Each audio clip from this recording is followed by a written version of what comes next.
Y'all, I saw Sinners and oh, that movie blacked so Africanly. So very Africanly. Like, oh my God. Oh, oh, it was so African Americanly colored. You know what I'm saying? Like it blackety blacked.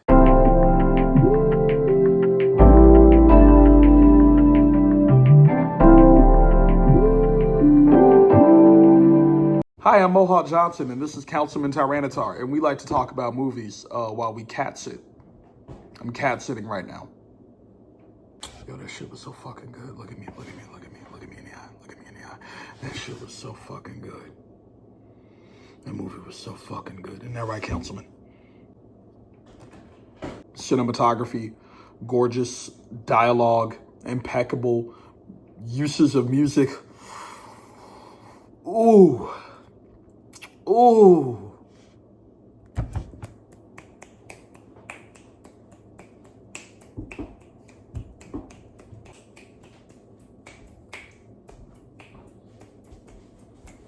Nah, but on the real though, that movie was deep, right? That movie was heavy. And I'm gonna get into spoiler territory.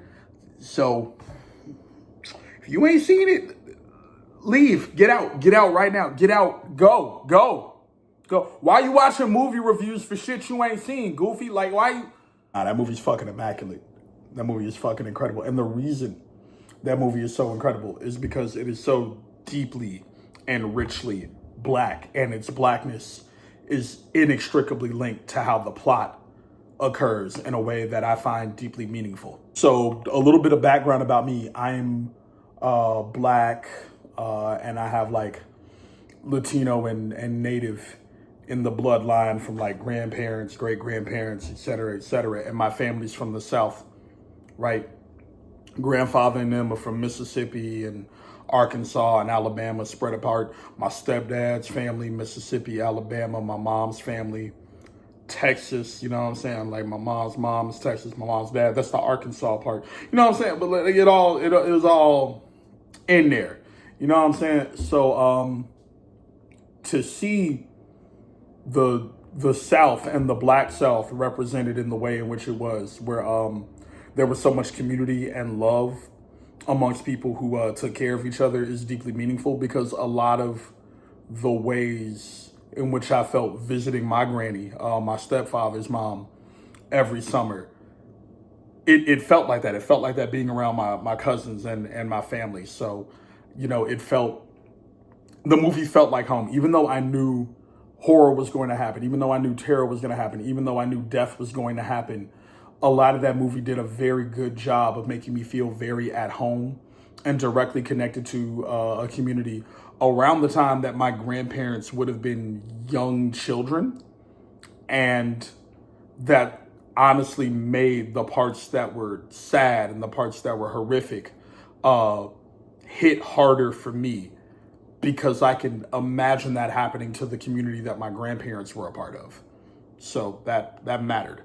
And because I mentioned there are going to be spoilers, and because I saw this movie a few days ago and the names are not sticking as much as I wish they would, because sometimes I remember that actor's name more than I remember the character's name. I need you to bear with me, and I need you to just sort of take this journey with me as I have a very disjointed and non-chronological conversation about all of my feelings. Very sorry about that. So we follow this movie from the point of view of Sammy, who is the younger cousin of Michael B. Jordan's twin characters, because Michael B. Jordan plays two characters, Smoke and Stack, who are twins, right?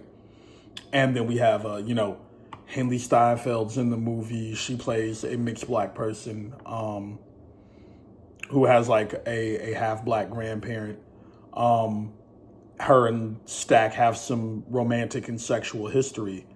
And something that I find interesting about her character and other minority characters, because there's an Asian family. I believe they're Chinese. I believe. I'm not 100% sure, and I don't want to be insensitive. I am not fully aware of where the Asian family's origins lie. So I apologize for my ignorance.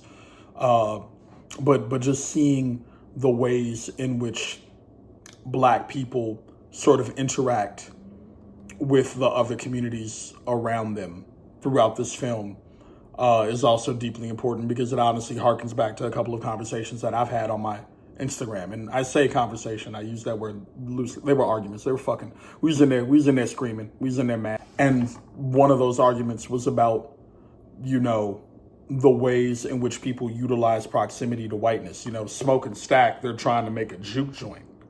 And in them trying to make a juke joint, you know, there are people who use plantation money, you know, money that's good on plantations and good in plantation towns for currency, but like you can't spend it outside of the town where them plantations are. You know what I'm saying? Like that money don't do no good. And in 1930s and 1920s sharecropping, that's what a lot of Black people got to supplement actual pay, because the people who own these plantations wouldn't actually pay the Black people who were working there sometimes. So they, you know, came up, so they're getting these wooden nickels and these like placeholder currencies that are good for trade in other stores, but like you can't take that shit to like a Macy's.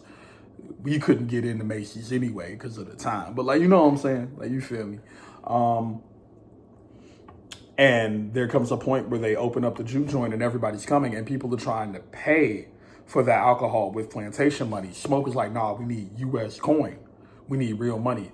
And that's where the first like real conversation to proximity to whiteness hits for me, even though I know they were talking about it and having that conversation earlier when Haley Steinfeld's character approaches and confronts Stack earlier in the movie, right? Because they have an argument about, again, their romantic and their sexual history, because Haley Steinfeld's mom died in that movie and the twins didn't come to the funeral. She's like, y'all didn't show up, y'all didn't send me flowers, nothing of the sort. Smoke claps back with the, hey, like, we sent your mom hella flowers when she was here and when she passed. That's not true. And Stack, who she had a sexual relationship with, was like, I left you with a rich white man, and I love you, but I can't be with you because I can't be with a white woman, because I can't keep you safe and I can't keep a kid safe. And I know you feel like you Black because that's how white people may have treated your mom and your grandpa and them, but like in here contextually you're white and they will murder me for being with you. And that's just not clicking for her, right? And she has reasons to be mad. Like, you get to be mad at people who like date you and then just like abandon you or like don't show up with you. And like all of this is going on while Haley Steinfeld's character is married. So like promiscuity's happening. Like, she's quite literally there to get closure and also maybe cheat on her husband a little bit after she's already been put in a situation where she could be taken care of by Stack. Like, Stack created a situation where she could be taken care of for the rest of her life. That's not good enough for her. So like, Stack is in proximity to whiteness because of his relationship with Haley Steinfeld.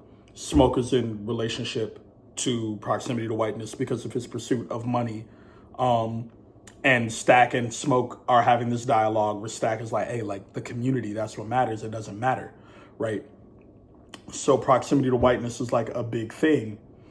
And what becomes damning for all of them is when the vampires, who are white people, show up. The first vampire shows up after being chased by these Native American people. And this vampire knocks on these people's door to hide in their house. This is a white guy, Irish dude. He's knocking on the door. He's like, the natives, they're trying to hurt me. They're trying to kill me. They killed my wife, blah, blah, blah. You know, giving them the sob story while he's burning up because he's been hit by sunlight, right? But it's shaded. It's about to be sunset. He can like move around, but he needs to get into the dark and feed to heal. So he's just in pain and kind of burnt up right now. And he's begging, and he sees KKK hoods, and he starts talking about, you know, my wife, you know, the natives, they da-da-da-da-da-da-da-da, you know, running this sob story to get these racist white people to let him in. They let him in. The natives pull up. They're like, hey, have you seen this dude? He's very dangerous. And the wife, who answered the door with a shotgun when the white man, who we find out is a vampire, showed up, and then again when the natives show up, she's like, nah, he ain't here. They hit the, is he in the house with you? You need to get away from him. And she's like, nobody's here. They bounce because it's about to be sundown. They're not going to be able to take a vampire without the advantage of the sun. And that's the last we see of them, because these native people are vampire hunters. It is abundantly clear that they know better than to stick around at night, so we don't see them again, right? We don't see them because they know better, because historically, native people have tended to know better when dealing with colonizers, and then colonizers who think that these people are savages think they know better, and then they end up paying, be it famine, disease, other things, which we've seen throughout American history. Long story short, vampire dude turns the man of the house and his wife into vampires. They pull up to the juke joint because they're attracted to Sammy's music. Sammy is a preacher's kid, and he's a deeply talented musician. And they talk about the guitar being directly related to the goje, and how that African instrument created the bedrock for all American music in the US. Because that's something that came to us from home. And we see Sammy talk to other musicians about how that guitar and other music is directly connected to the culture. Sammy's father's a preacher, doesn't want him playing music. You know, he's like, you're courting sin. And Sammy has this deep ancestral connection to his music, right? And that attracts these white vampires who see the culture, but they don't want to participate. They don't want to be a member. They want to consume, right? They want to consume Sammy. They want to consume this black utopia, this juke joint that was built for the community, that at this point is taking community money, because they are only interested in helping the community, or at least Stack is in that moment. But these vampires try to court and tempt Smoke and Sammy with money. They're like, hey, let us in. We want to play music with y'all, and we'll pay. You know, we're here to spend our money. We just want to have a good time. And Smoke and Stack are like, hey, you got to move the fuck around. We're not finna have that. No. Like, somebody step on your shoes, somebody spit in the wrong direction, somebody bump into you, and then we got to fight with white people, and then the clan are up in here. Nah, you got to fucking bounce, right? But the money thing sticks, because the plantation money that the people are spending inside of the club does not sell anywhere. And Stack and Smoke are in a situation, they trying to get their bread up. So Stack and Haley Steinfeld have this conversation where Haley's like, hey, I can go check them out, see if they're good for any money, right? So she follows them before they get too far down the road, starts having a conversation with them, starts opening up about her mom dying. Vampire man gets way too fucking creepy. She gets freaked out, bounces after finding out that they have a bunch of gold. He turns her, and then she gets back in the club. And the first thing that white woman does is have sex with and then bite Stack, right? The first thing a white woman in the movie does when a white man gives her power is have sex with and then harm, technically kill, and overtake a black man that she's interested in. And that meant a lot. That meant a lot. That the second a white woman got power, the first thing she did was kill a black man. That's, you know, conversations. Smarter people than me can have conversations, right? Now, I mentioned an Asian family being there, this husband and wife whose characters I loved when they were introduced, right? But as Smoke comes in and sees that Haley is biting Stack's neck and has ripped out a piece of his neck and he's bleeding out on the floor, and Smoke pulls out his guns and he lights Haley the fuck up. She revives, stands up, and goes, you're all gonna die. We're gonna kill you all. And then she runs. She runs the fuck off as if the bullets did not pierce her flesh, right? She gets up out of there, and it turns into a whole mess, a whole situation.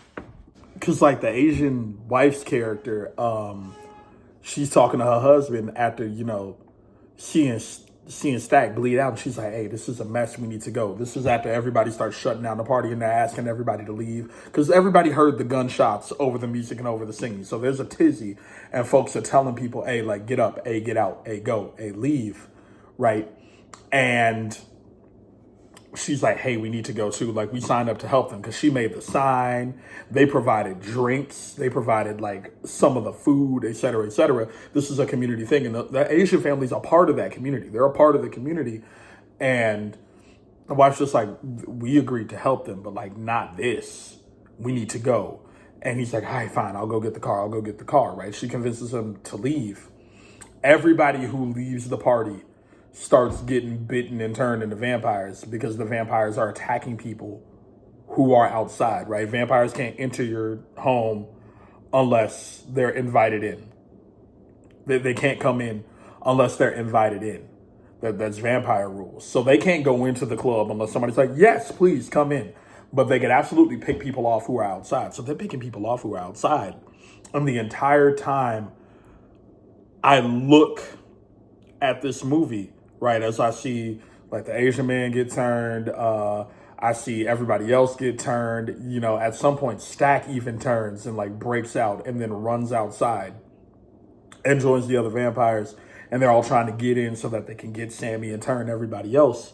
Is that everybody would have survived if they had all stayed together and said no to whiteness entering their space, right? Everybody would have survived. And at some point, the wife character who I mentioned earlier, she invites the vampires in because she's mad. She's mad that her husband got turned. She's mad that the Irish vampire that turned him is speaking to her in their home language and saying all types of foul shit to her. And I look at this moment where she's like, come in, come and get some, because she wants to fight, because she wants to go home to her daughter, and they threaten to get her daughter and turn her. She's just like, no, stay away from my family. Come in here. Come in, you MFers. And she invites them in, and that's when everybody really starts dying, because she invited the literal vampires. And she invited the literal whiteness into the space where it was not welcome. After getting her husband turned because her first instinct was to run when the black people that she was friends with needed help. She's like, no, we're going to leave. We're going to abandon our friends. And that's how her husband got turned.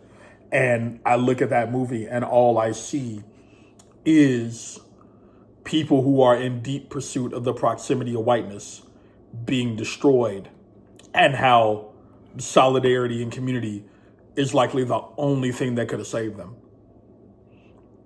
And it's also telling that an Irish vampire, a dude who is Irish, right? Because we have conversations about like who was or wasn't considered white at what time period, and how an Irish man with power, in order to be safe from people of color and also to gain power, right? When he was being hunted by Native Americans, probably for eating and killing people, his first thought was, I'm gonna saddle up to the KKK. I'm gonna saddle up to these two KKK members, these two Klans members.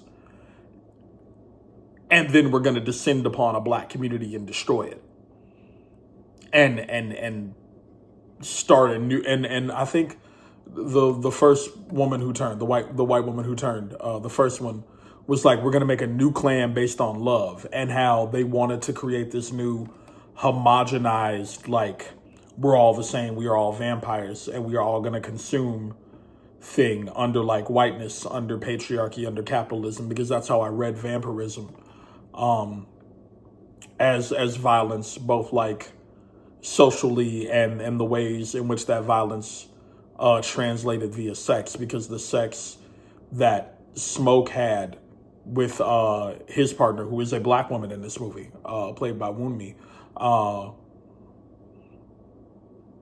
I forget her last name, but I love that actress.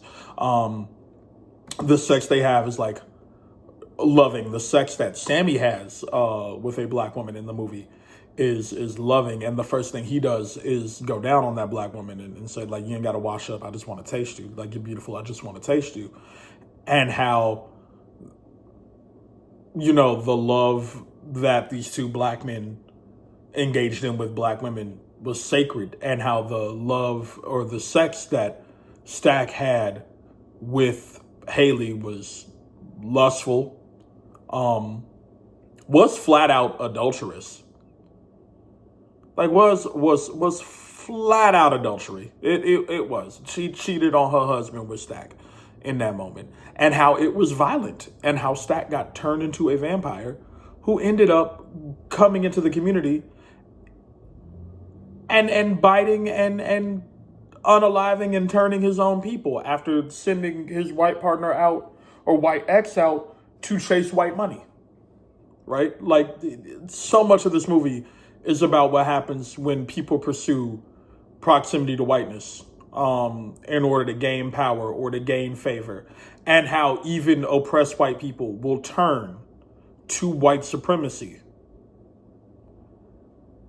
in order to have a leg up on the people of color around them. Because again, Irish people weren't really considered white in this time, but homeboy sure saddled up to the KKK, that vampire man.